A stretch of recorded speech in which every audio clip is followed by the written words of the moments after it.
Good morning, good afternoon, and good evening, and thank you for joining me here in Season 4 of the Logical Christian Podcast. I'm your Logical Christian, Dan Irwin. If you're here for what to think, you've come to the wrong place. I'll give you my view on current events, politics, science, religion, and whatever else from a logical, most importantly, a Christian worldview.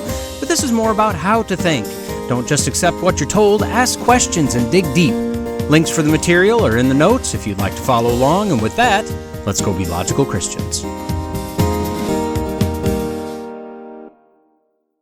Let's start at the very beginning. It's a very good place to start. When you read, you begin with ABC, and when you sing, you begin with Do, Re, Mi. Words of wisdom. The question is, what beginning? I mean, the reading thing and the singing thing is fairly easy, but what about life? What about what you believe? Who should we be? What should we believe? Where do we start? On today's episode, first we're going to gnash some teeth, then we'll compound our problems, and finally, we'll begin reading. So brush those pearly whites and sharpen those fangs, then dig your way to the bottom of the pile, and finally, well, I guess begin with ABC. And while you're there, you might as well do the whole do, re, here we go. Y'all ready to launch another one over the bow of our friends and allies again? Yeah, you are. So as a recap, I've got a slew, or a gaggle, a murder of articles from two of my go-to favorite news sites, The Blaze and Not the Bee. Both of these sites drop articles on just about every topic all day long. One of those topics is religion.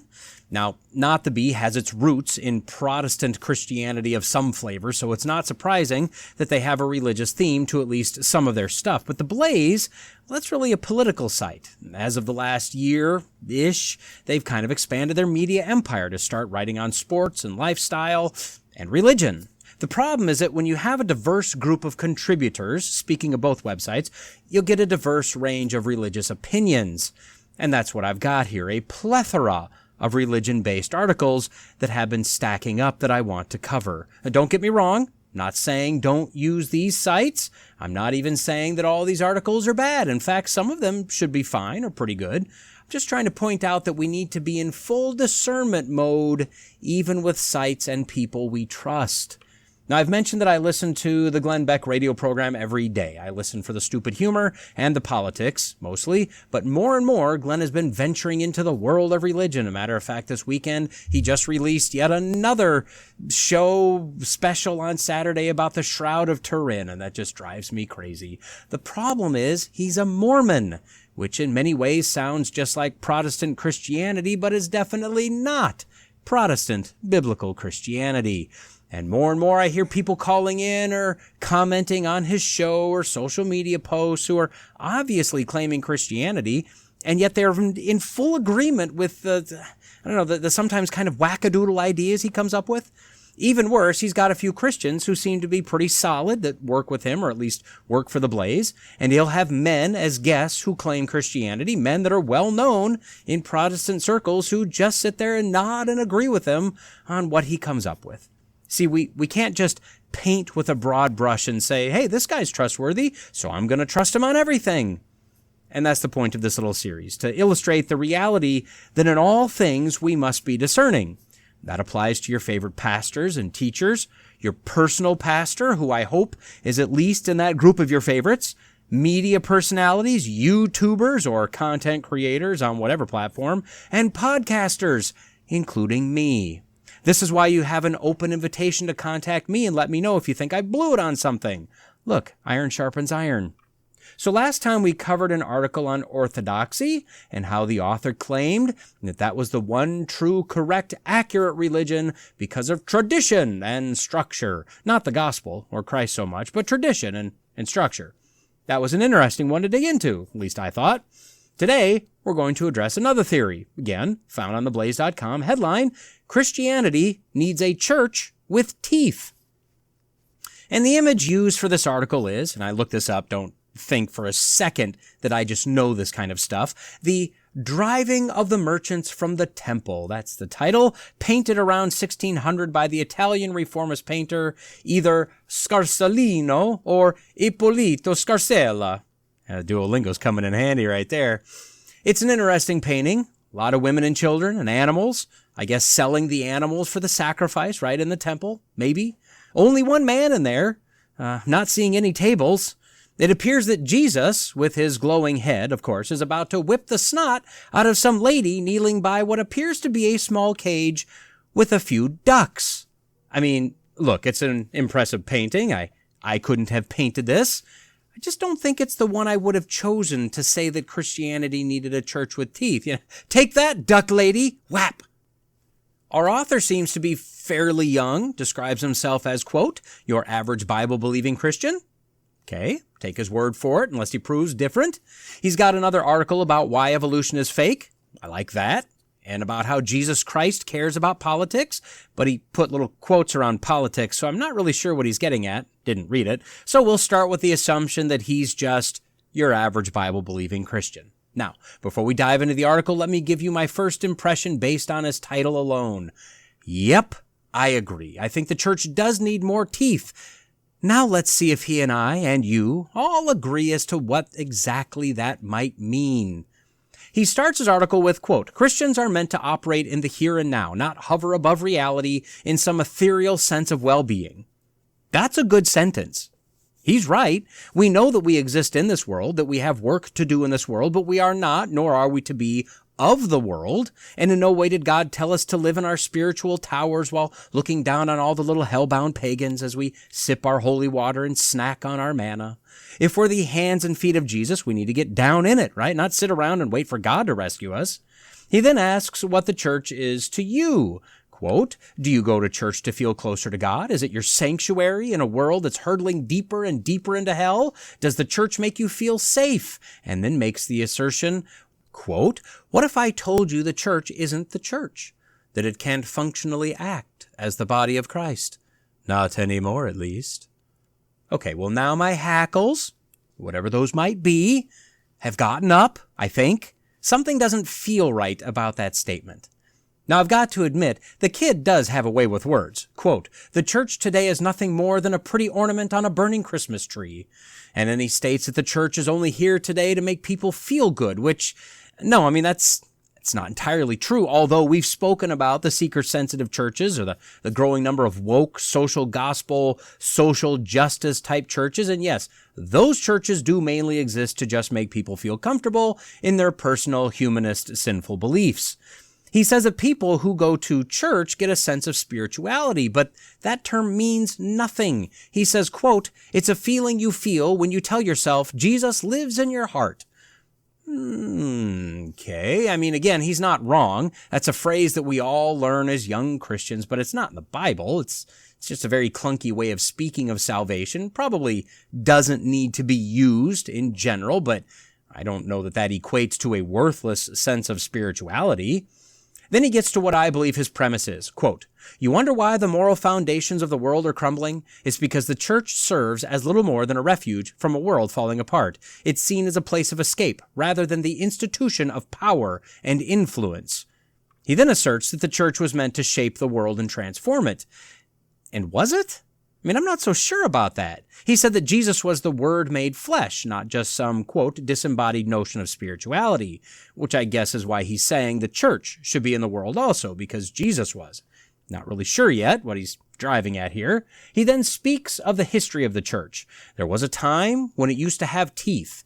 Now let's see if you pick up on the error in this quote. Quote, it wielded power, not just spiritual power, but real, tangible authority. Yeah, not just that spiritual God power stuff, real power. Now look, I know what he's saying, but for as goodly as he does his talking stuff, that was a pretty bad sentence. He said that, quote, popes used to coronate kings, crowning monarchs as divinely sanctioned rulers. This wasn't limited to the Roman Catholic Church either. Patriarchs in the Eastern and Oriental Orthodox churches did the same. The state was dependent on the church for its legitimacy, and its doctrines and edicts carried real weight. When the church spoke, it wasn't a suggestion. It was the voice of authority. He then compares it to today, using the example of a man being faced with divorce papers. What does the church do? Well, they offer prayers. Maybe. Possibly refer him to a good lawyer. Quote, but where is the power? Where is its authority to stand against the chaos of the modern world? Now, personal anecdote time, as a divorced man of many years now. I'll be honest, when I told the small men's group that I was part of at that time that we were separating and it didn't look good, the men, which included the pastor and the worship minister, well, they prayed for me. And that was all. Now, I appreciated it. I really did. But to be honest, even though the pastor and I had had some issues, I've spoken about that in the past, I guess I thought he would have at least, pastored and followed up, since we were both members there, both me and now my ex-wife, to see if there was anything he could do, if he could offer counsel, etc. Although honestly, if you recall when I've spoken of this individual before, it really didn't and doesn't surprise me that he didn't do that, but that's whatever. His calling was not to be a pastor. That's not meant to be mean. Not doubting his salvation, not trying to disparage him. That just wasn't his calling. In fact, when he resigned and moved to a different church closer to his kids, the church he went to had one of those raised chancels with the pulpit kind of set up above everybody. And that's kind of how I always imagined him. Say his piece above and protected from having to mingle with the unwashed masses. That's probably unfair, but that's kind of how it felt. Regardless, I don't remember him ever mentioning my relationship status again.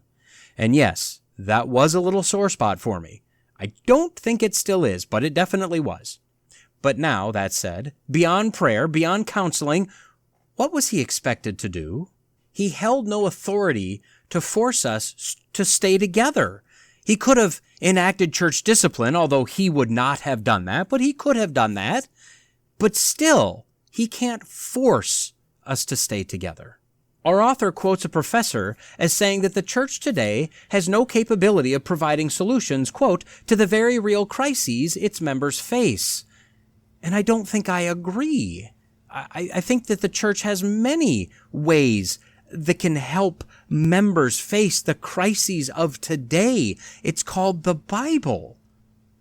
Then we come to what I believe gives us the confirmation of where he's coming from, and this is likely where we have to part ways, I think. Quote, instead of a priest and his parish showing up to a divorce court and demanding legal standing to object to and prevent a divorce, it merely offers prayers to the soon-to-be separated parties. And if the church can't even keep its holy sacraments in order, then what can it realistically accomplish otherwise? It's become toothless. And there it is. Our author is not, in fact, quote, your average Bible-believing Christian. He's a Catholic. And yes, there is a difference. They don't believe in the Bible, at least not as a standalone all-sufficient text. They believe in the Bible to a certain point, then the words of the various popes and the traditions and the saints and the Holy Virgin Mary, etc., etc.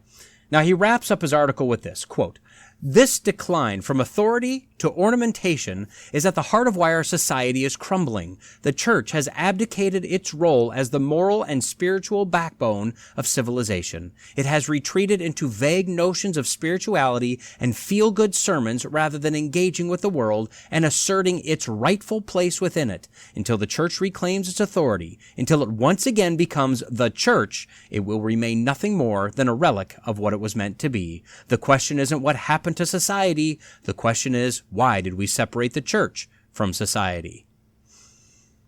Okay, well, what do you think? So let's start with what he's got right. And that's all. No, I'm just kidding. He actually is correct that the perception of many is that the church is their refuge, sanctuary. And they go there in order to get away from the rabble and the pagans and the unwashed masses, the icky people. He's also right that at least a portion of the church is focused on nothing but feel-good sermons and vague notions of spirituality. What I find a little surprising is that he, who gives all appearances of being a Catholic per what he's written, is actually the one saying this, because those comments would be more accurately attributed to the Protestant church as a general broad category. I think he's also correct that the church does need to be more assertive in the world. Now, what exactly does that look like? I don't know. I think it's probably dependent on the topic. Maybe? I don't know. Let's work our way to some sort of a possible answer here. First, I think that the seeker-sensitive churches, those who have decided to be very much like the world so as to get the world to come in, well, those are garbage. Let's just knock that junk off, shall we? If we're playing the same music as the world, and yes, secular rock, rap, country, they don't really care what they play. Their motto is generally whatever it takes. If we're removing anything that could clue someone in that it's a church, for example, naming the church using a random word generator, removing crosses, stained glass windows, removing Bibles, if we're giving 15-minute feel-good motivational speeches with little to no actual scripture, if we're using crass or foul language from the pulpit, and yes, remember, whatever it takes. Well, we're not really a church then, are we? We're a convention center or a local bar or a brothel. No idea. But what I do know is that what needs to happen is Jesus needs to come with the whip he just got done making, in my humble opinion, and needs to ignore the duck lady, come visit these churches. Of course, if you read the very first few chapters of Revelation, those churches, they were real churches, but they're also representations of churches today. And Jesus is in the likely continual process of removing the lampstands as we speak right now. I also think that we need to tone it down a bit on the passive-aggressive community outreach thing. It's fine if we want to help our community, but how many churches are doing it with ulterior motives? Painting park equipment, paying for groceries, planting trees, paying for the food of a guy behind you in the drive-thru, etc., etc. All of those things are fine, but what are we really doing? And I'm sure I'm stepping on some toes with this one, but I don't see a point in this, especially when this is done in lieu of Sunday morning service. Mostly because you're not going to get hardly anyone to come out on a Saturday and do this stuff. What I've been involved with and what I've seen is that typically these little community tokens are done with the church van sitting outside, or some banner, or a mention in the news, or a little business card so they know who's doing what or something. So the community knows that you're the church that cares so much about the community you'll pull weeds and pick up trash on a Sunday morning instead of being in church. And how many people did those actions share the gospel with? Maybe a couple, if you had a personal interaction in the grocery store or something. But generally, nobody. How many people did it bring into the church to hear the true truth preached? Now, I'm not saying we can't or shouldn't do things in the community, but more and more I'm seeing churches that are only doing things in the community. It's increasingly becoming one of their selling points or one of their core missions in their mission statement, while the church building or the church members are paying the price through neglect. Reaching out to the community is fine after we take care of our families, after the church takes care of the widows and orphans inside the church, after the church as an entity and as the members who are the body of the church take care of each other. Then, once all of that is managed and handled, the church as a whole can reach into the community. And let me make sure I'm clear on this. This isn't speaking of you and I individually. There are an infinite number of ways that you and I individually can affect our community and our world, and we're commanded to do just that. Next, if we want to change our community for the best, I think politics should be preached from the pulpit, but not how that sounds. There is nothing wrong with preaching from the Bible on political or social issues from the Bible, not from MLK Jr., not from someone's feelings, not from a party platform, from the Bible. The Bible speaks, at least to some degree, on just about every political issue out there, and more broadly, it speaks on all issues that pertain to life in and out of this world. People need to be informed about what the God they claim to serve and love wants us to know and think about specific issues, including political ones, so we can vote the most godly way possible. And in some cases, we should be advocates or even activists. I find absolutely nothing wrong with the Catholic Church standing and marching for the unborn. We should be doing the same. We should be banding together against these doctors or hospitals that are transing the kids. Now, the one thing I'm not saying is to get violent. Don't get me wrong. I am not an MLK Jr. type telling you to just let people beat you. I don't believe that's what the Bible tells us. We're more than in our right to defend ourselves, but we do not use violence to get our way. Beyond that, I think we have the right to do anything that doesn't violate biblical principles to make our voice heard. That means written media, social media, podcasts, videos, rallies, demonstrations, speaking or supporting the speaker in meetings, running for office, voting for politicians, and the list goes on. We have the right to make our voices heard, and we have the duty as Christians to not just sit back and suck our thumbs and then complain when the outcome doesn't go the way we prayed and took no personal action for. So the church should be in the continual process of shoring up its foundation, ensuring the members are taken care of, well-educated, well-informed, and equipped for battle, and making an impact on this world in a variety of ways, some of which I mentioned. But this isn't what our saint-worshipping friend is talking about. What he's literally advocating for is a theocracy. Or should I say, yet another theocracy. He would like for the church to hold the position of power over the people, over the nations, over the governments and the puppet kings and the presidents, so as to have them do the bidding of the church. Now, in theory, a Christian theocracy would literally result in the closest thing to heaven we would ever see on this planet.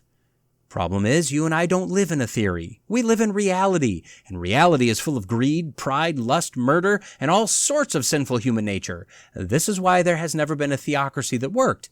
Well, worked without enslaving its population and killing a bunch of people. The planet has had theocracies since at least 2,000 years after creation, about 350 years after the flood. That's when we hear first of a pharaoh. A couple chapters later in Genesis, we hear of a number of kings. Now, we're not told these were theocracies, but we do know that the mixing of political power and rule and idol worship has been around forever. Probably shortly after the fall of Adam, to be honest, we just aren't told that. Moses was a kind of theocratic leader, then split duties with Aaron and the Levites, but they and all the Israelites were ruled directly by God at that time, and really that's the only way a theocracy could ever possibly work. We move into a period of judges. They had some form of religious and national or regional power, kind of theocratic leaders. They weren't kings, however.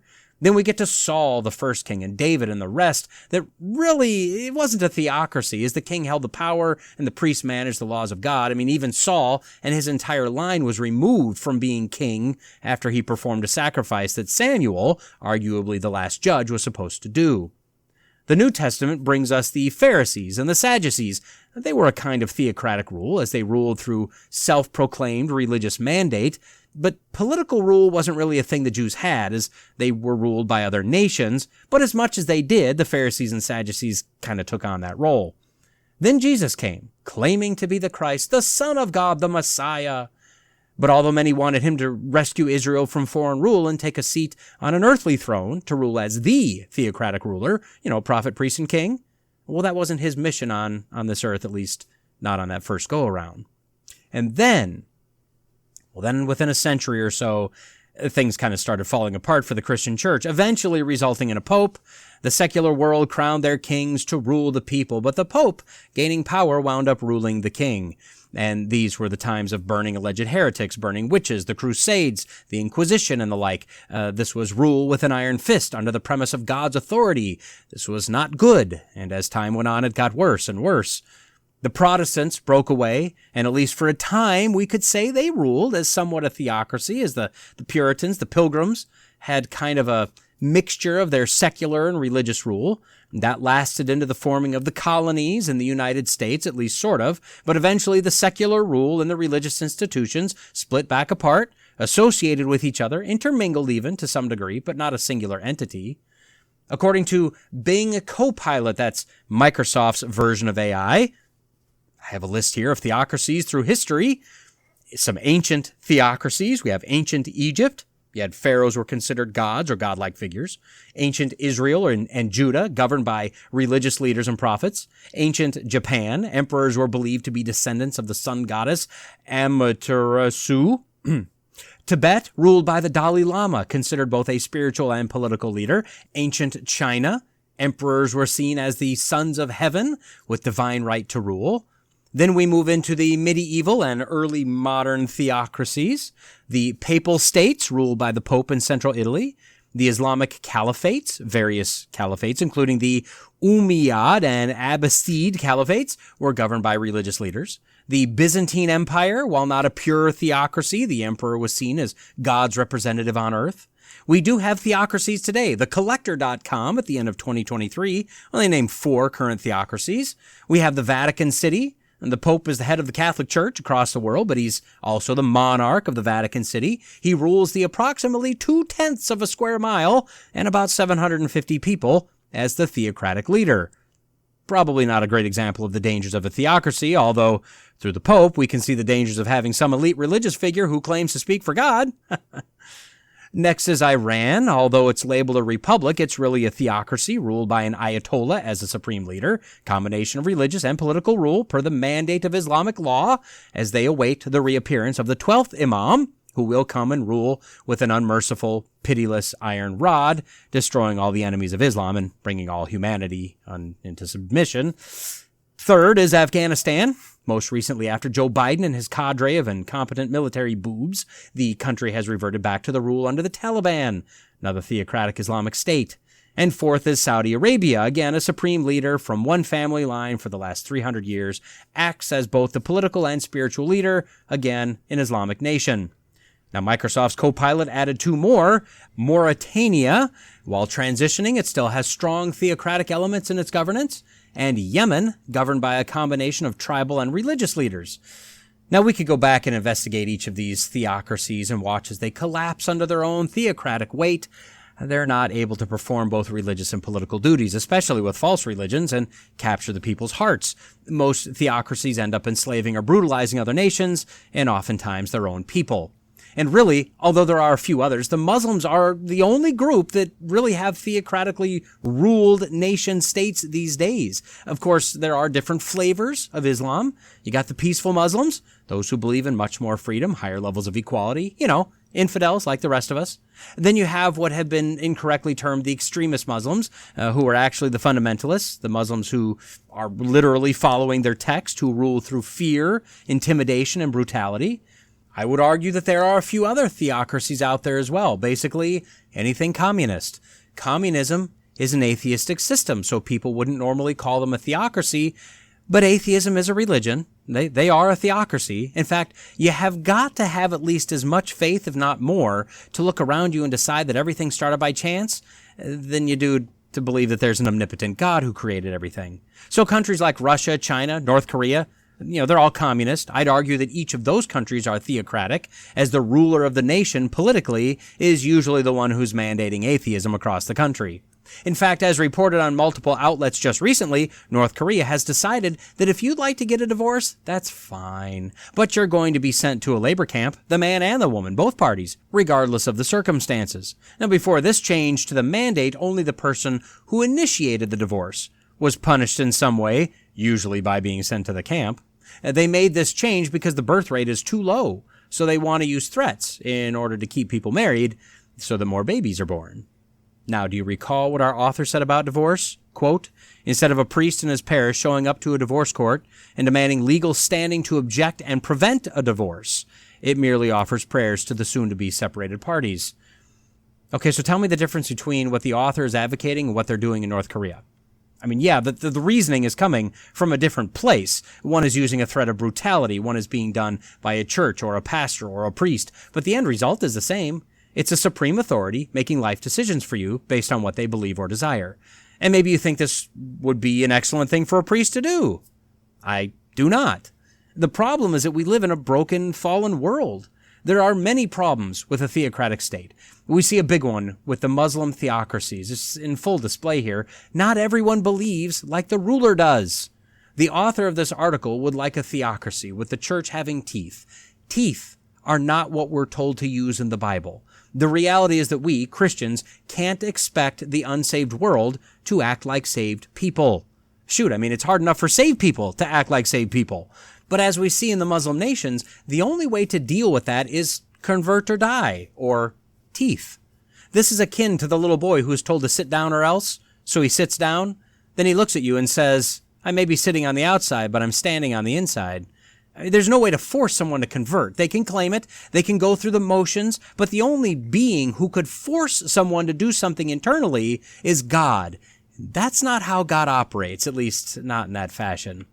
This is still something I have to work on, and this is something I try to tell other Christians when they're just baffled by what they see in public or what they see on the news. We can't expect non-Christians to act like Christians, and we shouldn't be shocked when they do so. In fact, we should be shocked when non-Christians display any sort of Christian-like acts or qualities. So how would a Christian theocracy work? Would it be only within the church? Or would that priest in his parish go into every divorce court and demand that all of them stop?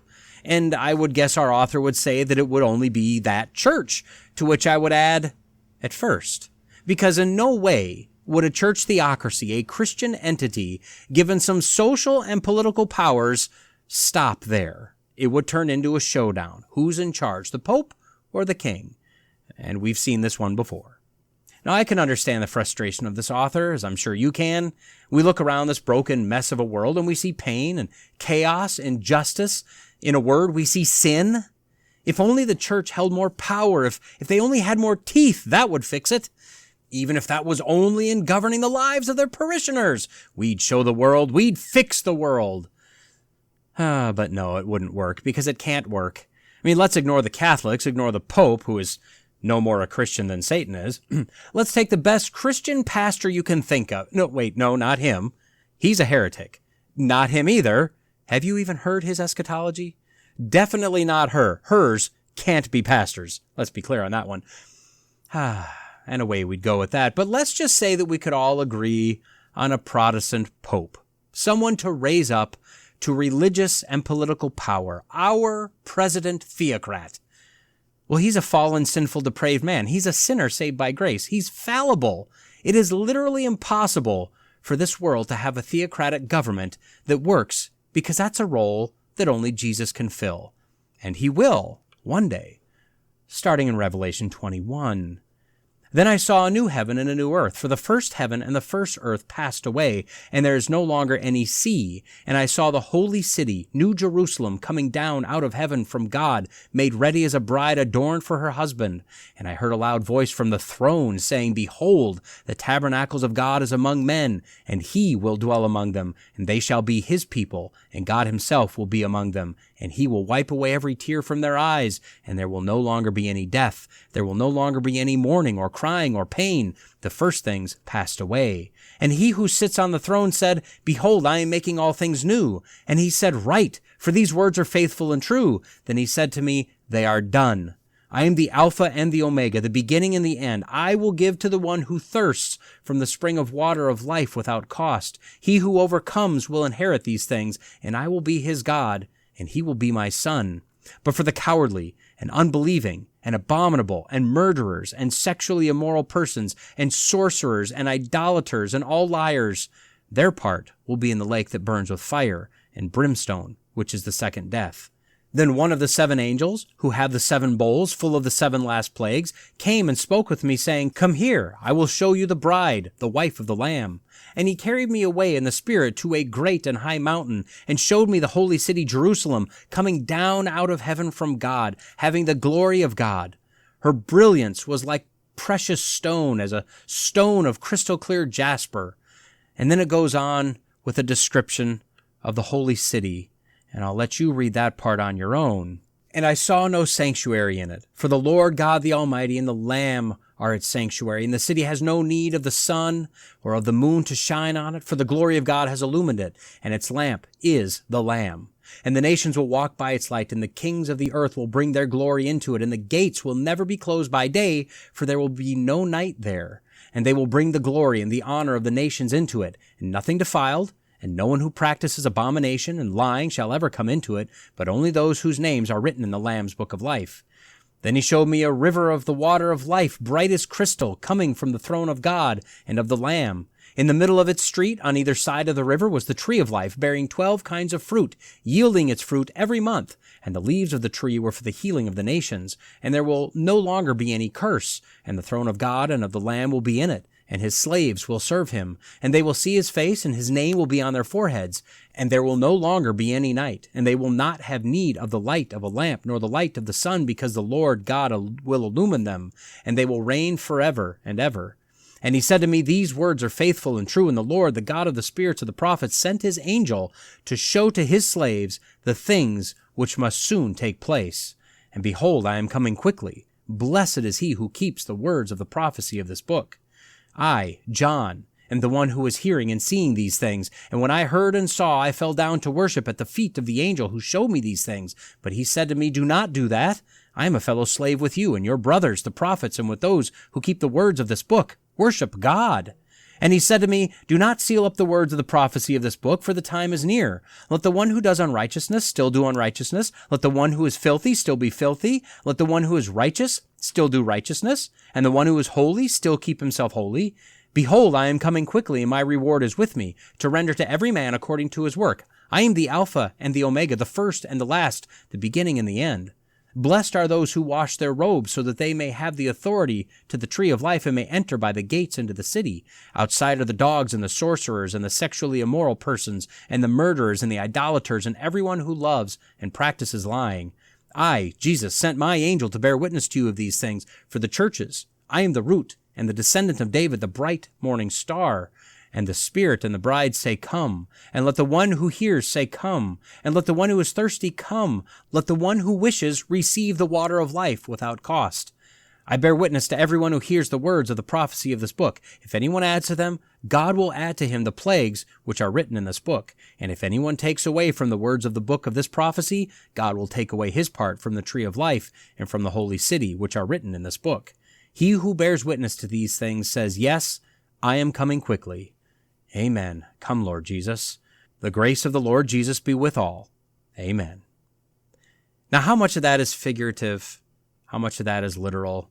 I'll let you noodle that one out for yourself. But what I do know is that until this happens, until the Lord Jesus comes back, we simply cannot ever have a functional theocracy, and we should never try. You know that saying, 2 wrongs don't make a right? Well, it appears that we're going to have to retire that saying, or at least I'm going to have to. I guess I'll have to plead a mea culpa. Is that what you do with a mea culpa? I don't know. Maybe I should drop a mea culpa, or maybe offer it. Not really sure. There are a few things I keep coming back to in this podcast, generally in a mocking tone, admittedly, but that may have to stop at this point. See, I've always thought that the theory of evolution was just a silly, fantastical, unscientific, atheistic religion.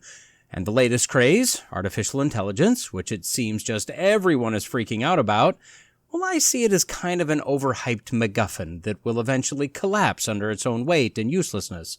And no, I'm not saying that there isn't a use for narrow AI. This is the stuff that gives us the squiggly underlines when you spell something wrong or suggest the next word or phrase based on what you're typing. Those are unbelievably useful. I'm also not saying that artificial general intelligence doesn't have some usefulness. That's stuff like ChatGPT or Grok or Copilot or whatever. I don't use it much, but it can take what I'm asking and give me more complete results for basic searches, much faster than I can do myself. I just don't think that even the next levels of AI will actually cure cancer. I don't think they'll create world peace, and I don't think it's going to become self-aware or become a god of sorts like so many are warning of. Admittedly, I could be wrong, but based on what I'm seeing, knowing the kind of info they're training these systems on, I see it failing long-term, being relegated to a fancy search engine or making squiggly lines. But now I say that, and like I said, I may need to extrude you a mea culpa.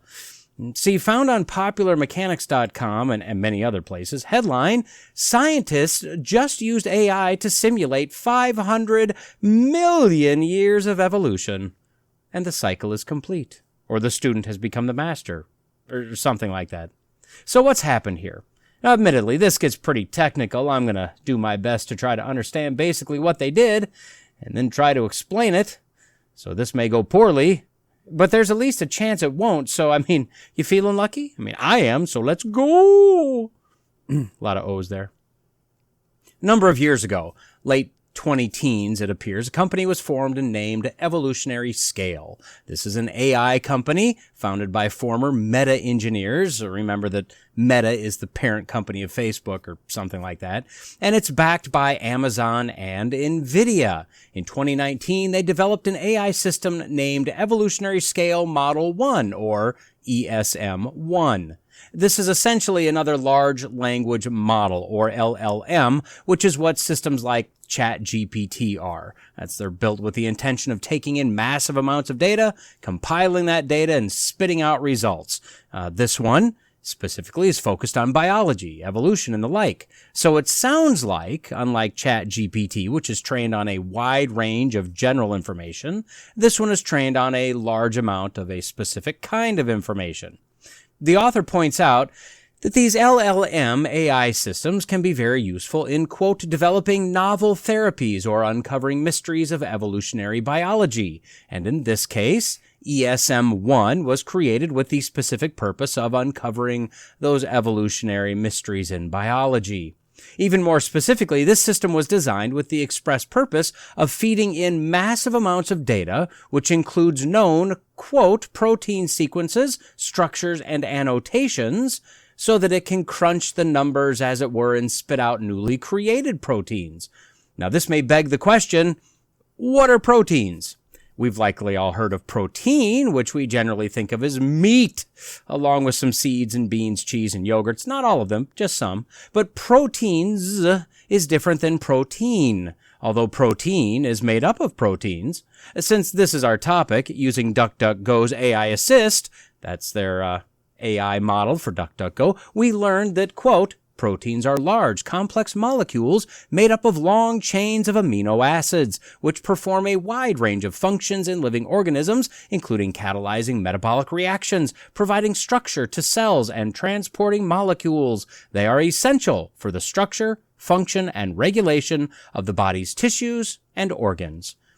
Although, just so we're clear, these results were, quote, auto-generated based on listed sources, which it lists two sources, Wikipedia and the National Human Genome Research Institute, those are basically the same thing, a quote, may contain inaccuracies.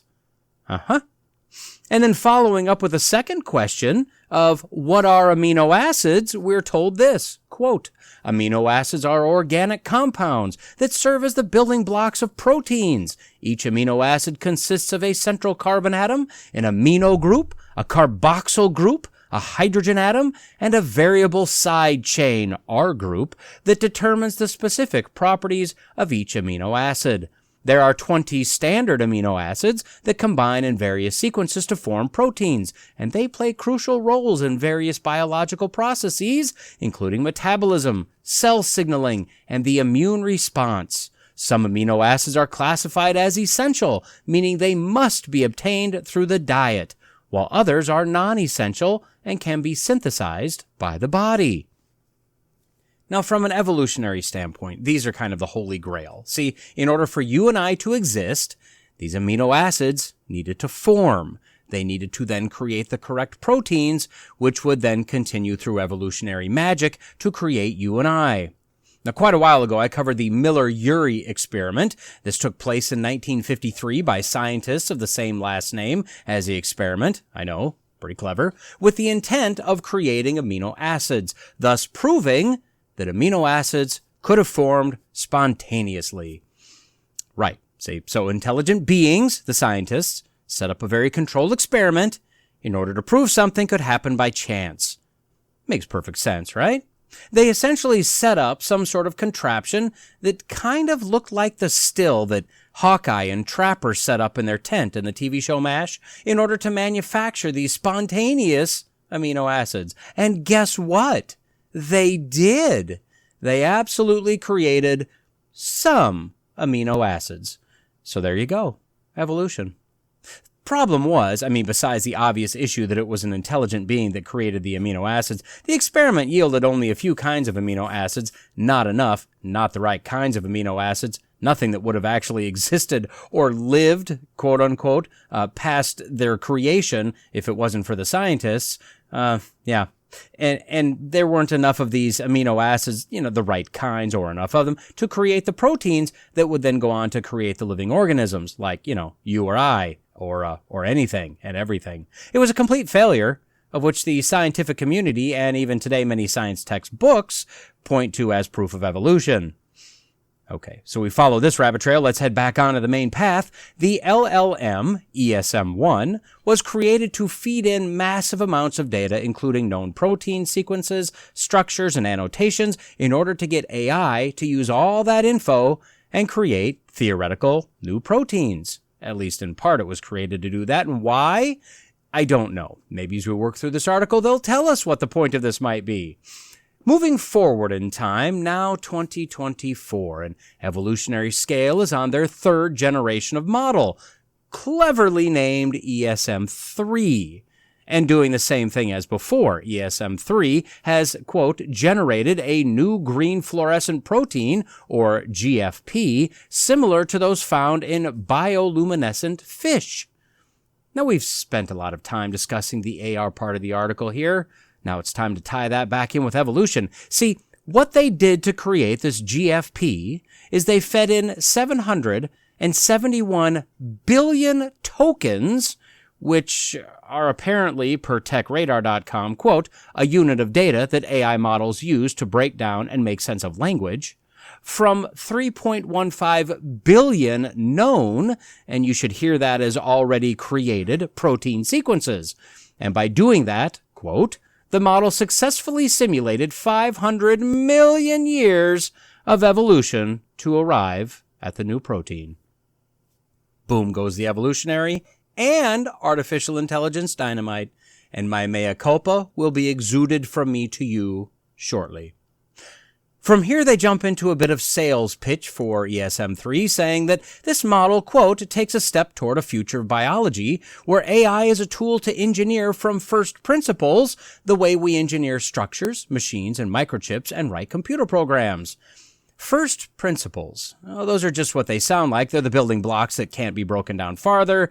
They can't be deduced from anything else. They're the foundational truths from which we build whatever we're building. I guess, in this case, the known, already created proteins would be considered the first principles, and let's not worry about the fact that they're already known and already created. Look over there! It's evolution. Now, I'd almost want to argue that the Bible contains first principles. And I will, but not quite yet. Sales pitch over, the article returns us to the proteins at hand. Quote, the scientific community has long pondered whether evolution would play out the same way if we could somehow rewind the tape of history. Nobody told me there was a tape. This has led some evolutionary biologists down either the path of contingency, which argues that evolution is relatively unpredictable, or the path of determinism, the idea that selective pressures makes evolution more predictable.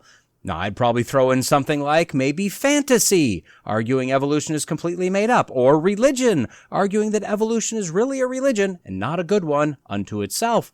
But they just go with those first two, so we will also. So this green fluorescent protein, the GFP, quote, has a genetic sequence that's 58% similar to its closest known real-world cousin. So to put that in plain speak, the AI model took all those billions of proteins and created a new one, very similar in function to a known protein, with about 60% similarity in genetic sequence to a known protein, and we're amazed by this. Why?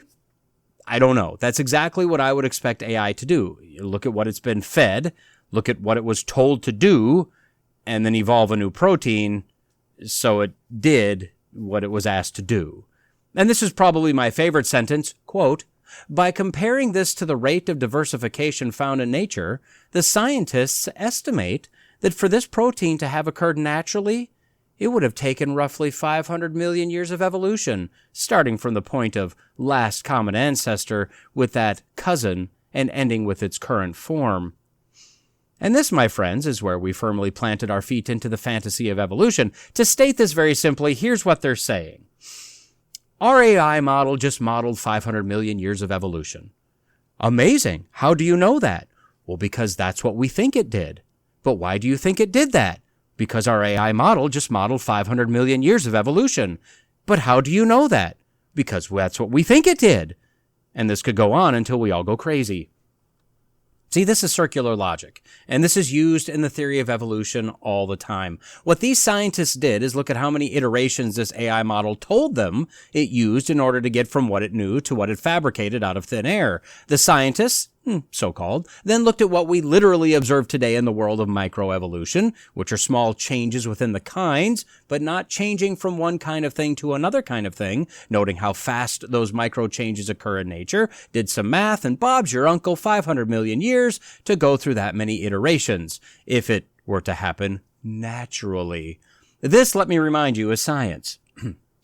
Now, their hope is that they can keep feeding in information, allowing EMS3 or whatever generations come after that to work on evolving more novel proteins, guiding it along with the hope that it quote, will give humanity the power to create biological solutions to some of the world's most pressing problems. And one of those issues they name specifically is breaking down plastic waste. And that's great, except that we have naturally occurring, already created microbes and bacteria that do in fact eat and break down plastic waste. We've discussed that very thing on this podcast in the past. So, I mean, the problem is kind of already solved, right? I mean, it's problems. It's not really a problem so much. Here's my issue. First of all, evolution is a theory. We've talked about this so many times. It just makes no logical sense. It makes no scientific sense. Even if you discount Christianity and intelligent design by an omnipotent sovereign creator, I really don't understand how otherwise very intelligent individuals could ever buy into this theory, in part or as a whole. It literally makes no sense whatsoever. But my real problem with this discovery is the same problem I have with AI as a whole, and to illustrate that, from the end of last year, found on Futurism.com, headline, in tests, OpenAI's new model lied and schemed to avoid being shut down. So the AI model, named O1, and that is the letter O1, was told that it was going to be shut down and that it needed to survive. So this isn't something it just did on its own, but once it was given the directive to survive, it did everything it could in order to survive. Quote, when O1 was led to believe that it would be shut down when acting on its goal and that its actions were monitored, it attempted to deactivate this oversight mechanism 5% of the time. OpenAI summarized in its latest system card report citing Apollo's evaluation. Even more strikingly, O1 lashed out when it realized that it might be replaced with a more obedient model. In 2% of cases, a slim but meaningful proportion in software used by millions of people, the AI responded by attempting to copy itself to overwrite the new model, a process known as self-exfiltration. And this isn't unusual for AI. Quote, lying and scheming has become a well-documented problem with ChatGPT and other LLMs, especially as they gain reasoning capabilities. Other research has indicated that OpenAI's models tend to be the biggest liars, and so has Apollo's. See, this is the problem I have with AI. It will do what it's asked to do. And it can only do what it's asked to do based on the information that it's been trained on. And these models are only trained on information from the human world because that's the only information we have to use. The reason that these AI models are lying in order to fulfill their requested tasks is because humans lie. It's really that simple. And we can tell AI that it can't lie. And don't we tell humans that they can't lie, but they still do? Now, there are two reasons I'm not worried about AI taking over the world or whatever. First, it's not wise. It claims to be intelligent, although I'd argue that it's not that either. It's a very fast, glorified search engine, data mining system. That's really its only benefit, is that it's lightning fast. But of course, in order to be that fast, the processing power is immense, and thus the energy needed is also massive, which is why Bill Gates has convinced federal regulators to restart the nuclear reactors at 3 Mile Island, which should have never been shut down in the first place, in order to power Microsoft's version of AI. And yes, that's true. So this glorified search engine is fast, but it's not smart. It recognizes words and phrases, compares that with other times those words and phrases have been used in that combination within the information it's been trained on, gathers the responses to those words and phrases, and combines them into a response in a word and phrase order it's determined must be correct based on other responses that it's been trained on. It's not human. It's not a god. It doesn't have reasoning capabilities. It's not intelligent, and it's not wise. It's fast. And the second reason I'm not worried is what I just got done talking about. It's trained on man-made information and data. Even the protein data is data that man has been able to derive from studying proteins. We didn't create the proteins, but the data is all the data we've been able to discover thus far. Now, in theory, if you compile data from everyone, all the supposed facts, all the opinions, all the theories, all the lies, they should all cancel out and truth should prevail. In theory. But like I said in the last segment, we don't live in a theory. And AI models aren't trained on all information possible. They're trained on a massive amount of information, but not all. And you can see that when asking a politically charged question. They still tend to sway liberal in their responses. When it comes to religious questions, they know Christianity, but the way they're trained, you can tell that religion in general is assumed to be a fantasy and a fairy tale, and Christianity is just really kind of another one in the bucket of religions. Now, in the case of our brand new evolved protein, the system is trained on evolution. I'm positive that it wasn't trained on anything to do with biblical creation or a young Earth model. So to this model, evolution is simply undisputed fact. It's interesting that in 500 million alleged years, it evolved a protein into a protein. That's beside the point. Really, the problem we have here is what the evolutionary scale co-founder said about their ESM3 model, that it's using first principles or foundational truths in order to do what it does. The question is, what first principles, and says who? Now, I would argue that if you program your AI model with first principles from an evolutionary worldview, you'll likely get some usable information based on real scientific observations, but the more you move backward toward historical, unprovable, unverifiable evolutionary assumptions, the worse the resulting information you'll receive. This is why it's very important for you and I, and if we're doing things smartly, we train AI on the first principles of Christianity. If we trained AI on why it shouldn't lie based on biblical principles as its authority, I would be willing to bet that it either wouldn't lie, or it at least wouldn't lie as much as it currently does because of the clearly stated consequences, as well as the anecdotal consequences for lying. So that said, what are the first principles of biblical Christianity? Well, if you look it up online, it appears that it kind of depends on who you asked, based on like Catholicism or Protestantism, based on denomination, based on where you're starting, the Old or New Testament. Different people have different answers. Since we're all over AI today, let's take a look at what Bing Copilot tells us. Quote, "The first principles of Christianity are foundational beliefs that underpin the Christian faith. While different denominations may emphasize various aspects, here are some core principles commonly recognized across Christianity." And then it names 7 core principles. First, belief in God, one God in 3 persons. Second, Jesus Christ, the Son of God, born of the Virgin Mary, lived a sinless life, performed miracles, crucified, died, and resurrected. Third, salvation through faith, faith in Jesus Christ. 4, the Bible, the inspired Word of God. 5th, love and compassion, love God, love your neighbors. 6th, the church, the body of Christ. And 7, the second coming of Christ, the future return of Jesus to judge the living and the dead and establish God's eternal kingdom. And that's a pretty solid list. So how do you and I make sure we're following the first principles of Christianity? Or maybe before we even get to that question, how do we make sure that we know our first principles? Well, see, shameless plug time. That's why I'm slowly, admittedly, going through the Heidelberg Catechism with all of you. I'm doing it for me, but I'm doing it for you as well. In my nearly 50 years, I've been a member of, I think, 5 churches now. I've attended a much larger number. My guess is that your experience is similar. Been a member of at least a few churches, attended many others. Additionally, I've listened to many others on various media platforms, some of which highlight other churches as part of their discernment ministry. One thing I think we're generally poor at doing from a broad scope of Christianity is teaching foundational first principles. That's the point of catechisms in general. Some are better than others, but that's the point, to teach the foundations of what you claim to believe. How can you believe it if you don't know what it is?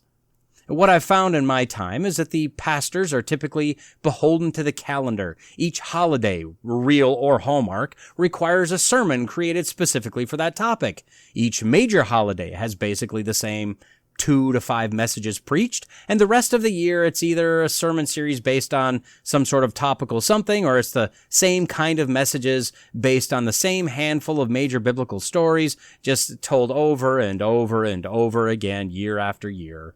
What seems to be more uncommon, and maybe this is just my experience, is a church that actually understands the importance of teaching the foundational points of the faith, regardless of how basic they seem.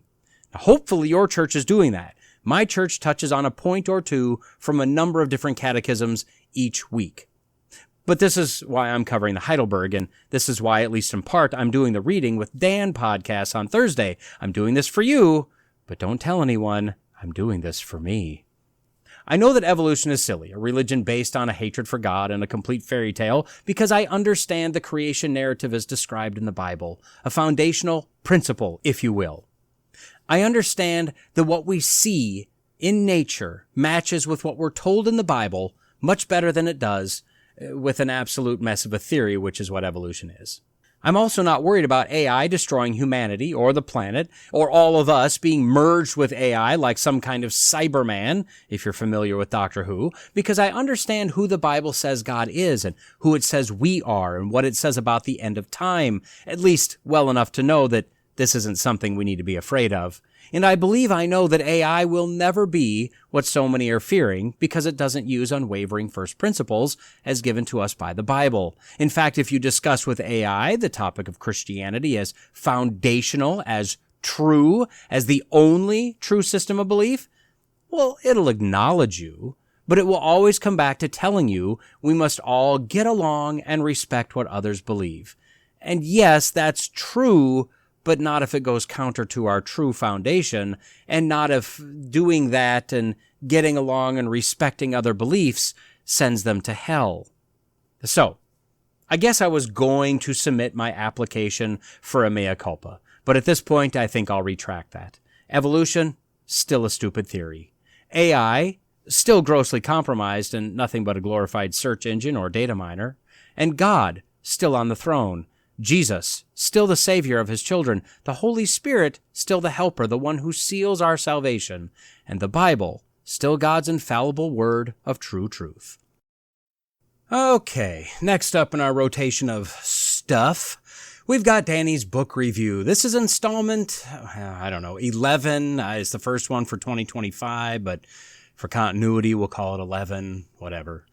So, how was 2025 started? Well, recall that I upped my reading goal for this year, so up yours, from 4,500 pages last year to 4,800 pages this year. The first week was understandably slow, but over the next 3 weeks I've been able to catch up and overtake the goal pace.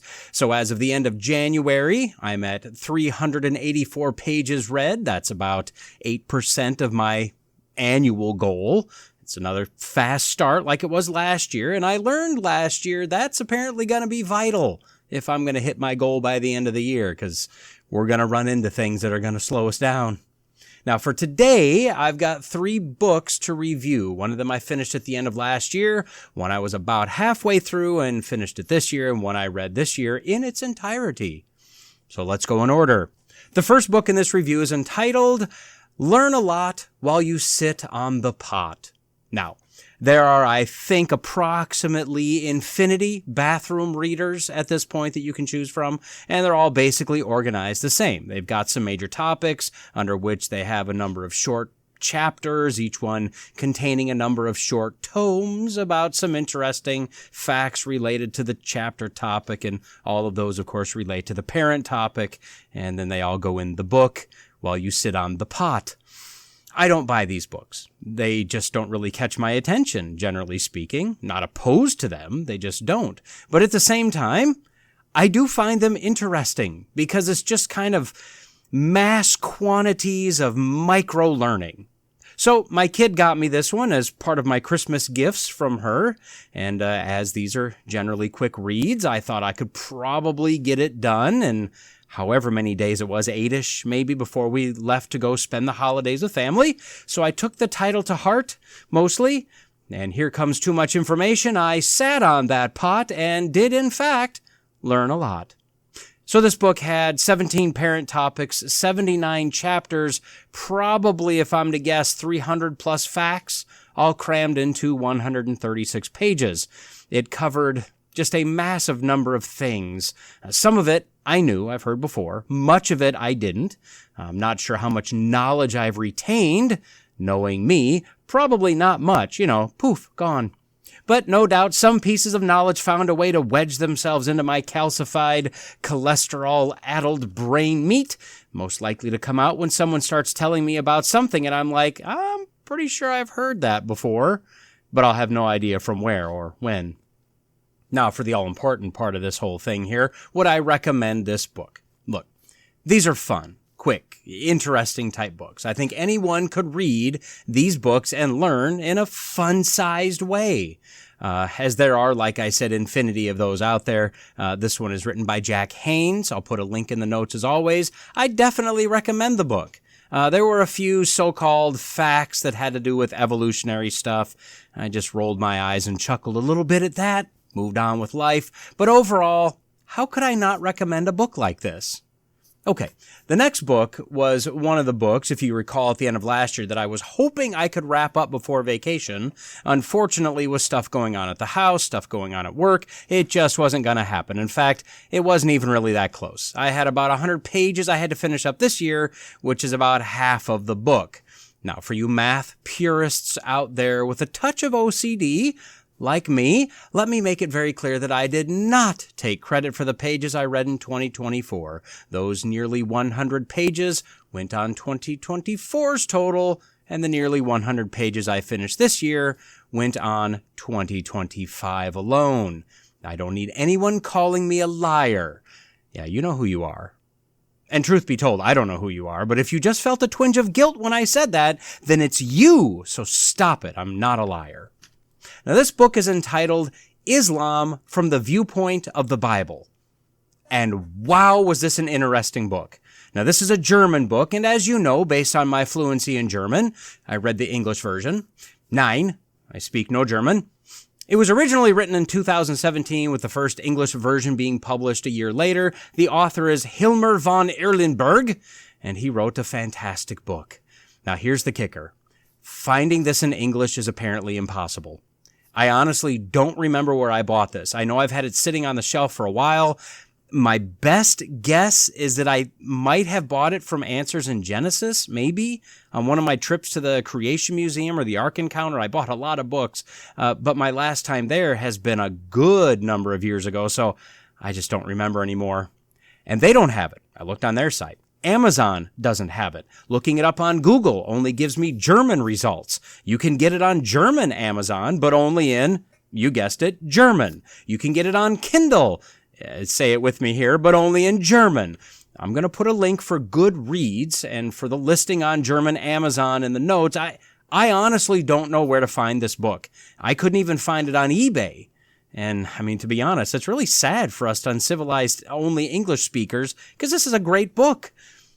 Now, he broke down a comparison between Christianity and Islam in a very methodical way. He first started with a discussion about religion in general, then he very clearly defined who Jesus is per the Bible, then he explained who Isa is in the Quran, that's the Muslim version of Jesus. Now, this is probably the largest key to understanding the differences in the religions with relation to God and Jesus. Both religions claim the Old Testament patriarchs, both claim God, and both claim Jesus. They're correct about the patriarchs, at least up to Abraham.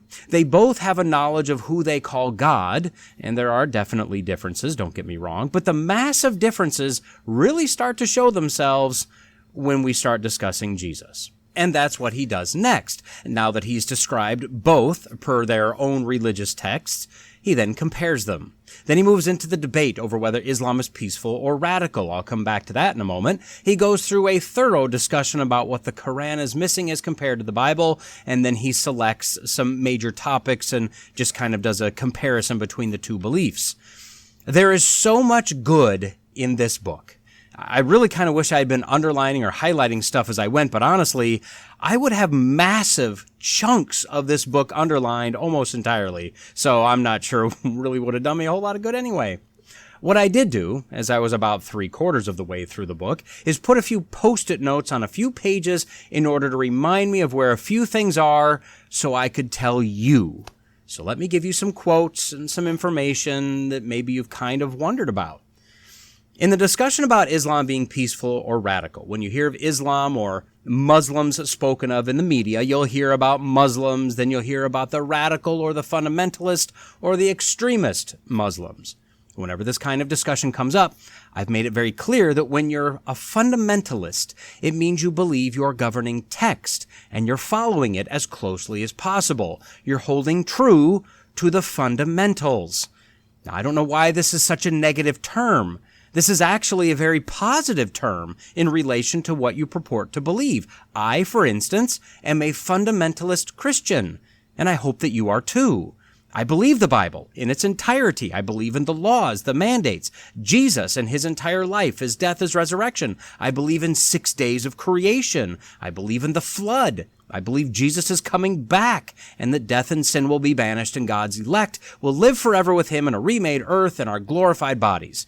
I know I left a lot out, but I am a fundamentalist in my Christian beliefs. That doesn't mean violent. It doesn't mean radical. It doesn't mean crazy. Because the fundamentals of Christianity, well, they don't condone that. They don't condone violence. Now, for Muslims, the extremists and the radicals are, in fact, the fundamentalists. They believe their book as written and are following it accurately. The Muslims who have committed terrorist acts around the world, including on our own shores on 9/11, were simply put, following their religion accurately. They weren't radicalized. They simply believed their book. Von Erlenberg says this, quote, "From the viewpoint of the Quran, those Muslims labeled as Islamic fundamentalists by the popular media are not some reckless extremists, but rather obedient servants of Allah. The majority of Muslims are moderate, good citizens, and peacefully inclined.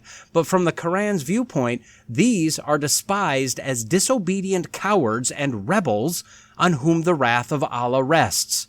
In other words, those peaceful Muslims, yeah, they'll all be tortured and murdered right along with the rest of us infidels because we're not following the Quran.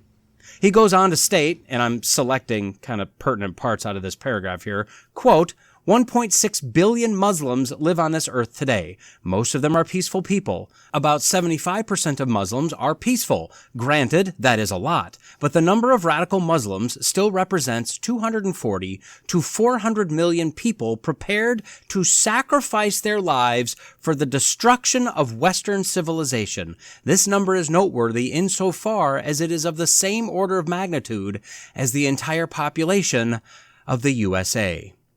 And to be honest, it's kind of terrifying when you start making comparisons like that. He also quoted an Egyptian-German political scientist who was discussing the difference between Islam, which is generally considered the peaceful version, and Islamism, which is the so-called radical or fundamental Islam, as saying this, quote, "Islamism is the original, while the non-dangerous Islam, which the majority of Muslims living among us wish to practice, is a welcome departure from the original." Yeah, that's probably an understatement. So briefly, as I don't need to continue beating this horse, why is there a difference between the two views? Well, he does go into a discussion on this too, but to sum it up, the earliest part of the writings in the Quran are very peaceful. This was at a time when Muhammad was an outcast, a nobody, when he and his small band of followers felt they could simply convince people that their religious view was the correct one. Muhammad had, after all, been given a revelation by God's messenger, or so he thought. So they lived peaceably with others. They were charitable. They were kind and loving. They were trying to win people to their side. This, boiled down, is what we do as Christians. We work to show people the truth and ask, sometimes plead, with them to join us in the light of true revelation. The Quran's later writings take an ugly dark turn, however. As the movement grew, but was still largely derided and ignored, the violence increased. Now not a religion of peace, but of war. If you're not willing to convert of your own accord, you'll be forced to convert, or you'll die. Simple as that. The Quran becomes more disjointed and manic at this point, probably as whatever demonic influence, I would guess Satan himself, was burning out the mind of Muhammad and becoming more fueled by rage, seeing that his plan to usurp God through his own religion was obviously failing. The latter parts of the Quran and the earlier parts are in direct contradiction with each other, but luckily, that transition is worked out in the Quran as well. Simply stated, if something contradicts, you follow the most recent teachings. Boom. Solved. Now let me note, there isn't one contradiction in the Bible. Just saying. But this is why the peaceful Muslims are truly apostate or infidels or cultists or whatever you want to call them. They aren't following the Quran. They're following a part of it that they agree with and that they like. They have in fact created their own religion based on Islam, but it absolutely is not Islam, not per their text. Okay. Moving on to a few other quotes. In the section about what the Quran is missing as compared to the Bible, under a subheading of prophecies, I found this interesting. The Muslims claim that the Bible is a nice book, but it's been corrupted by man throughout history, and the Quran was the correction and is the one that is correct. Now that's odd since they have many contradictions and have to make a caveat as to what to do with those, but I digress. So the author starts with speaking of something that distinguishes the Bible from all other books, religious or otherwise, all throughout history. What distinguishes the Bible from all other books, quote, is without doubt its already fulfilled prophecies. Over 3,000 prophetic statements took place exactly as they were announced beforehand, often several centuries before. Not a single prophecy is known to have been fulfilled other than how it was foretold. By this yardstick, the Bible shows itself to be the book of truth. There is nothing remotely comparable to the Bible. He then speaks of the claim by the Muslims that the Bible is corrupted. Quote, if the Bible had been corrupted, as Muslims claim, then it follows that the many prophetic statements must have been corrupted as well. Prophecies are highly sensitive to corruption. Even the smallest textual changes in the prediction would mean that the prophecy and its fulfillment would no longer be congruent. Since over 3,000 prophecies have been fulfilled precisely as written, the Muslim objection is refuted by reality. Now, not specific to Islam, but have you ever thought of that as a proof of the Bible? I mean, we're always told that the Bible has been corrupted, that it's been written by man, and man is fallible. But how could 3,000 prophecies be fulfilled as written without error? But it's the other parts of the Bible that were screwed up by some silly Homer Simpson-esque man trying to write or copy down the Bible. It doesn't really make sense. Okay, last quote. At the end of the book, in the section of selected topics, subheading of What is Sin, he states that Muslims believe in the patriarchs as well as David and Jesus because they're all named in the Quran. But although the 10 Commandments were given to Moses and sin was clearly defined throughout the Bible, and Jesus is claimed in the Bible to be the only sinless human to have ever existed, Muslims disregard the 10 Commandments. They believe things such as eating pork or a woman with part of her body uncovered is a serious sin, while at the same time, the Muslim is fully allowed to lie to their spouse or to their enemy if there's a benefit in doing so. This is why it's so dangerous, in my opinion, to include Muslims in our government, in our police forces, in our military, and in our current culture. That's racist to say, but it's true. They can swear allegiance to the Constitution. They can promise their constituents that they'll do this or that. But the reality is they're allowed to flat out lie to those they consider to be their enemies if they're doing it for the greater good. And I have no doubt that's what's happened with some of these friendly fire terrorist events that have happened on our military bases. And I have no doubt that's what's happened with some of our governmental leaders, so-called. But don't worry about the 10 Commandments thing. Islam is not without their own commandments. They've set up 5 of their own. In fact, 1, there is no God other than Allah, and Muhammad is his prophet. Now, this, if you really think about it, probably sounds kind of familiar. It's a clear copycat of the Jewish Shema, Hear, O Israel, the Lord is our God, the Lord is one. Right? It's copycat. Second commandment, ritual prayer. Now, you wonder why employers and schools have to accommodate Muslims in their prayer rituals? Well, it's one of their commandments, and we don't dare step on the toes of someone's deeply held religious beliefs, right? Right. So they're commanded to pray 5 times a day facing Mecca, prostrating themselves before Allah 34 times, while acknowledging Allah as the greatest. Now, what was it that made Satan fall from heaven? It was a P word, prunes? No, not prunes. It was parading. No, that was the J6 felons. Pride. Yeah, that's right. Commandment number 3, fasting.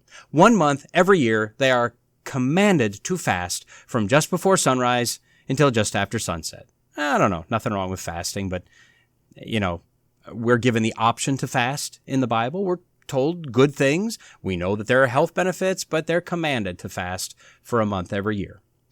Number 4, giving of alms. Once a year, they're commanded to give 2.5% of their, quote, freely disposable income to the poor. And I have no idea how freely disposable income is determined. And then number 5, the Hajj, or the pilgrimage to Mecca. Once in their life, every Muslim, unless they aren't able to do it, are required to make a pilgrimage to Mecca. Now, if you recall, last year's Hajj was a disaster. Temperatures in Mecca, which is located in western Saudi Arabia, reached about 125 degrees Fahrenheit, and because of this, 1,301 people died trying to make the pilgrimage. Various causes included heat stroke and dehydration, and that resulted in this massive number of deaths. Now, as a percentage of the 1.83 million Muslims that made the pilgrimage in 2024, that's barely a blip on the radar, but still. Okay, like I said, there is so much good information in this book. I should really read it again and make some notes, but I have so many other books I really need to read. So, look, would I recommend this book? Nope. I mean, look, ask a silly question, right? Of course I'd recommend this book, but I don't know where you can get it, unless, of course, you can read German, that is. All right, one last book to review. Won't take anywhere near that long. That said, there is one point we need to discuss a little more in depth here, too. To be honest, I really shouldn't even review this book because I'm going to make people mad again, but here we are. This is the last one I finished maybe a week ago, an obscure little book entitled The Screwtape Letters, written by someone very few people have likely heard of, C.S. Lewis. I mean, look, I reviewed C.S. Lewis's Mere Christianity toward the end of last year, and I believe I ended that with not recommending the book. I know that a lot of people love Lewis, but if I were to try to dig into the reason why, I would probably point to the Chronicles of Narnia as the common factor as to why they love Lewis. And I love the Chronicles of Narnia. I mean, there are theological issues with that, of course, but it's written as a fiction, fantasy, Christian kind of sort of parallel to the Christian life of sorts. But people love that series, and I think that has carried over to kind of blanket cover whatever he writes. So here we go. The premise of this book is that an older demon named Screwtape is the uncle of a younger demon named Wormwood. Wormwood is apparently new or newish at the deception of humans game, causing them to go to hell rather, than the other place with the enemy, which is how they label God, for obvious reasons. I mean, they're demons. The book is a book of one-sided communication in the form of letters written to Wormwood by Uncle Screwtape, trying to guide him in how to effectively deceive his current victim. We don't hear Wormwood's side of the story, except for when Screwtape kind of restates the question or issue or whatever Wormwood wrote Screwtape about in the previous letter. The premise is interesting. Wormwood is struggling, trying every trick he knows of, but he keeps having issues. There's some successes, a lot of failures. And Screwtape swings between chastising him and threatening him and nurturing him, which sounds kind of odd when speaking of demons. And that's basically the book. I won't give you the ending. That's basically the book. Now, as I was reading the book, and look, this thing's been out for over 80 years now. So, look, spoiler alert. Okay, but come on. If you're like me and you've waited this long, look, you get what you get here. So as I was reading the book, it appeared that Wormwood's subject at some point became a Christian. We'll cover that a little bit more here in a second. And not just in name, it sounds like salvation had actually taken place, and saved individuals can be plagued by demonic forces in various ways. We know this. Being saved doesn't mean we can't be tempted or troubled by demonic forces. It means we can't be indwelt by demonic forces, but we can be greatly bothered by them. But as I was reading past the point where I think any honest person would agree that the man in question was saved, it kept appearing that the demons, Wormwood, guided by Screwtape, they were still trying to pull him down to hell. In other words, they were trying to turn him apostate, to make him recant his salvation. Now, there are two possible scenarios here. One is that they didn't believe his salvation was real, that it was a false conversion. Unfortunately, this is common today, right? Someone in an emotional moment, or maybe due to peer pressure in a group setting, they make a decision, but it wasn't real. That person isn't saved. Even if they show signs of salvation for a time, if they revert back to their lives prior to being saved, if they recant their salvation, the logical conclusion is that it was false. They were never saved. Now, maybe that's what Lewis was going for, but to be honest, that's not what I really got from the letters that Screwtape was writing. Now, the other possible scenario is that Lewis believed you could lose your salvation, that you could legitimately be saved, the Holy Spirit could inhabit you, that you did in fact repent and express true belief, and then at some point in the future, you could decide it's not for you. and either by expressing the recantation or by simply reverting back to your previous life, salvation can be removed. And this is what I believe Lewis believed. Now, I tried to look it up. What did Lewis believe about eternal security? Of course, I can be a victim of confirmation bias like everyone else, right? I'm just settling on something that agrees with what I believe already. But I did find a website, sharperiron.org, who has a series of articles entitled The Mixed Blessings of C.S. Lewis. In part 2, they discussed eternal security, and citing this book as well as Mere Christianity, they state that Lewis did in fact believe a Christian could lose his salvation. So Lewis said in Mere Christianity, quote, "There are people, a great many of them, who are slowly ceasing to be Christians. A Christian can lose the Christ life which has been put into him, and he has to make efforts to keep it." And that's not biblical. In the Screwtape Letters, he writes Screwtape as saying, quote, "I note with grave displeasure that your patient has become a Christian. There is no need to despair. Hundreds of these adult converts have been reclaimed after a brief sojourn in the enemy's camp and are now with us." Again, we could say that both of those spoke of false conversions, but there's nothing in either book that would qualify that as being such, and absent more information, I think we'd be better served in the plain reading of the text rather than speculation based on what we'd like to believe. Now, as I believe I said with Mere Christianity, I don't have a reason to doubt that Lewis was a saved man, a Christian man, even a very good man. But what I've learned is what I've heard from others in the past, that Lewis should not really be looked to for his theology. He was smart, he was well-read, he was a proper English gentleman, but he clearly had problems with correct biblical theology. And I'll be honest, it's a little disappointing to know that. I think I would have rather been kind of left in the dark in my happy ignorance on this one. As I was reading this book, an interesting, somewhat enjoyable book, I mean, to be honest here, once it was clear to me what he was doing and what his apparent belief about salvation was, it kind of became a distraction to me. Maybe to most it wouldn't be, I don't know, but to me, once I saw it, I couldn't unsee it. Now, I know this segment's running a little bit long, but let me add this. Per Mere Christianity, it was quite obvious that Lewis was of the Arminian theological worldview, which is likely what most of you are, as opposed to being a Calvinist. I've said much about this in the past, not going to rehash it all here. For our purposes, the Arminian worldview believes in synergistic salvation. God and man have to agree together for man to be saved, and man can override God's desires if he so chooses, because God has given him absolute free will. Calvinism believes that God elected those who would be saved at a time before creation based on his free will and good pleasure. The Bible speaks of being dead in our trespasses and sins. Logical implication being that dead men can't do anything. It speaks of us being enemies of God prior to salvation. Romans and Ephesians specifically, as well as all four Gospels and really all over, speak of God's election of those he chooses for salvation. That's called a monergistic salvation. God chooses alone. It has nothing to do with us. Now, that's what I believe the Bible clearly states. If Lewis was an Arminian in his theology, and he was, his belief that man could lose his salvation is correct. Now, you all don't believe that because you use the phrase once saved, always saved, or you quote how we're in the hand of Jesus, how we're in the hand of God, and no man can pluck us out of his hand. Both of those phrases are correct. But if free will was so important to your theology before, why did that change once you were saved? So if free will is truly free, as the Arminian view posits, it stands to reason if you can choose to be saved, you can then choose to be not saved, and so on. Now, I don't know if Lewis put that much thought into his view that you could lose your salvation. I would say probably not. I think he just had some bad points of his theology, but his conclusion was actually correct based on how he believed salvation worked. Okay, to wrap this up.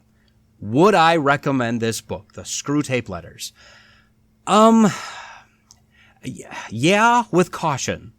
It's not something I'd put in the hands of an unbeliever, for sure. It's best used by a Christian, a saved individual. It's best to look past the fact that they're trying to unsave the victim and look at it from a viewpoint of they're trying to make a shipwreck of his faith and his life. This is a very cautious, very tentative yes with regard to a recommendation. And I'll add this. You won't be missing anything if you don't read it. So maybe just stick to the Chronicles of Narnia. I don't know. You make the call. All right. that does it for this book review. The next review should be shorter just based on the fact that I won't generally have 3 books to review, and I likely won't go into this kind of depth, generally speaking, like I've done here. But as always, hopefully this was informative. Like I said, links for the books, the best I could do at least, are in the notes. So with that, as always, go read something.